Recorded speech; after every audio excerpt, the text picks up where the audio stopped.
Hey guys, Harvey Cthulhu here, asking you to please consider subscribing to this channel. Doomcock is fighting a war to save pop culture, and he would really appreciate your subscription. Also, click the notification bell and give a like to the video if you like it. And if you could consider pushing the button and allowing me to escape my containment field and destroy the universe, I would really appreciate it. Alright, on to the video. Disney thought it was placating the LGBTQIA MOUSE crowd within the company when it mandated an all-hands-on-deck gay corporate pep rally called Reimagining Tomorrow. In this recorded meeting, Disney executives, producers, and department heads declared their absolute allegiance to the gay agenda, not only within their company in terms of hiring practices, employee rights, and so on, but most importantly, within their products. People during this gay pep rally were declaring that they were hell-bent on inserting queerness into every show and movie they possibly could to further their not-at-all secret gay agenda. It was a very kumbaya moment for the LGBTQIA MOUSE community within Disney, not so much for the majority of employees who don't really care about propaganda and just want to make cool shows, but regardless, this was viewed as a necessary step to placate the gay employees who were so pissed off by Bob Chapek's failure to adequately grovel before their agenda and put propaganda in front of business profits. Chapek feels exactly as we do that Disney's role is not to take political sides and stick its corporate neck out to favor propaganda over profit. That Disney's best destiny is to make timeless classics that can bring people together, celebrating the innocence of childhood in shows the whole family can enjoy across the political spectrum.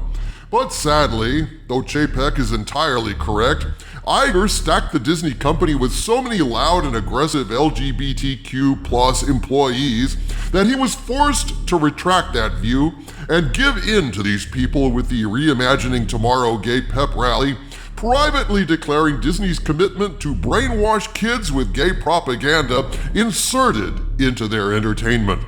Unfortunately, this private declaration of intent to turn Disney into an ideological propaganda company turned into a public declaration when videos of this meeting were leaked on Twitter by Christopher Rufo. And now word has gotten out, Disney wants to insert their political views in the minds of kids at an age when they lack the cognitive gag reflex to resist having propaganda pushed directly down their throats, shoved straight into their brains through their soft spots. Parents and citizens who actually think that entertainment shouldn't be used to brainwash kids have now been alerted to this pernicious scheme, and they are rising up in protest. Disney is being hit hard on all sides, and now things are about to get worse for them in Florida. A lot worse. A gentleman by the name of Tim Swain is on the ball, and he just tweeted out a message that must have sent a cold chill down Disney's collective back. Tim Swain just said, quote, "Breaking. Governor DeSantis announces Florida's special session will include ending Disney's tax privilege and special exemption status. This is a huge win. Disney is pro-groomer and want to sexually indoctrinate children. Republicans must understand that woke corporations are the enemy." Unquote. Oh dear, oh dear, oh dear. I guess maybe Disney should have kept its not at all secret gay agenda secret after all. Because America doesn't really like having their kids brainwashed by political views from any side of the political spectrum. Bob Chapek is spot on with his view of how Disney should operate. And Florida Governor Ron DeSantis is about to provide Disney with a valuable lesson. They should listen to Bob Chapek because Chapek saw the consequences of politicizing children's content, and now Disney is about to pay a massive price for not listening to him.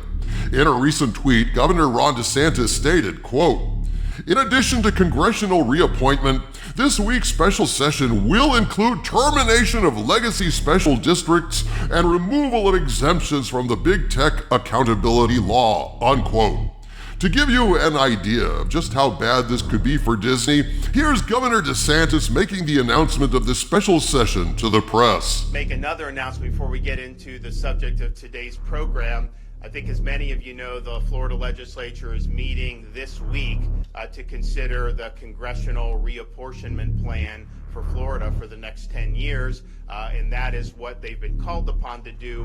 But I am announcing today that we are expanding the call of what they are going to be considering this week. And so, yes, they will be considering the congressional map, but they also will be considering termination of all special districts that were enacted in Florida prior to 1968, and that includes the Reedy Creek Improvement District.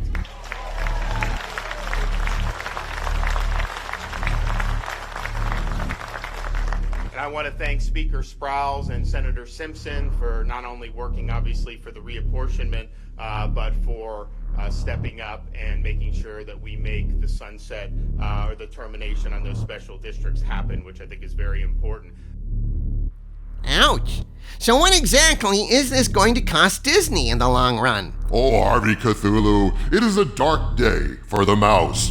In an article titled DeSantis versus Disney, What is the 1967 Reedy Creek Improvement Act? Fox Business explains it all like this, quote, "The Reedy Creek Improvement Act was signed into law in May 1967 by Governor Claude Kirk in response to lobbying efforts by Disney. The entertainment giant proposed building a recreation-oriented development on 25,000 acres of property in a remote area of Central Florida's Orange and Osceola counties, which consisted of 38.5 square miles of largely uninhabited pasture and swampland. Orange and Osceola County did not have the services or resources needed to bring the project to life, so the state legislature worked with Disney to establish the Reedy Creek Improvement District, a special taxing district that allows the company to act with the same authority and responsibility as a county government," unquote. So get ready for this, folks. This is where we come to see exactly how much pain Disney is going to be in. The article continues, quote, "The district covers Disney's 4 Florida theme parks, 2 water parks, and 1 sports complex, 175 lane miles of roadway, 67 miles of waterway, the cities of Bay Lake and Lake Buena Vista, an environmental science laboratory, an electric power generating and distribution facility, a natural gas distribution system, water and wastewater collection and treatment facilities, a solid waste and recyclables collection and transfer system, and over 40,000 hotel rooms and hundreds of restaurants and retail stores," unquote. Holy shit, that's a lot of responsibility. Yes, Harvey, a lot of responsibility, expensive responsibility, and woe be unto Disney if Florida makes them pay as much as non-privileged entities would for these same services, and that looks like it's going to be the case. Farewell, sweetheart deal. Farewell, lack of government regulation. Farewell, tax breaks. Turns out propaganda is a very expensive business, eh, Disney? The article continues, quote, "According to Republican Florida Representative Spencer Roach, legislators have met at least twice to discuss repealing the Reedy Creek Improvement Act. Quote, if Disney wants to embrace woke ideology, it seems fitting that they should be regulated by Orange County," unquote. So what would the impact of the repeal mean to Disney? According to this article, quote, "If the law is repealed, Disney will be required to submit to building inspections and planning and zoning controls by Osceola and Orange counties. In addition, the Orlando Sentinel previously reported that it would have to pay fees and taxes it doesn't currently pay, such as impact fees to offset the cost of public services or taxes other property owners pay to fund law enforcement. The RCIA's repeal could also potentially impact Disney's plans to move about 2,000 employees in its parks, experiences, and products division from Florida to a new campus being built in Florida's Lake Nona," unquote. Oh, ouchie stingy. It is to hurt. So now, thanks to the LGBTQIA MOUSE coteers inside the company, Disney will now be totally accountable to Florida and pay a lot more in taxes, losing their special autonomy and status? A fairly expensive lesson for the mouse, that they should listen to Bob Chapek. He knows a thing or two because he's seen a thing or two. Yep, You're right, Harvey. Perhaps these developments will show the Disney board that there are consequences to be propagandists instead of entertainers, that they should keep inside their lane, stick to creating magical stories for kids free of political agendas, and listen to Bob Chapek and Susan Arnold, who clearly have the best interests of the company and investors at heart. From the center of the earth, this is Dictor Van Doomcock bidding you all, my friends, stay angry and enjoy this Disney Smackdown.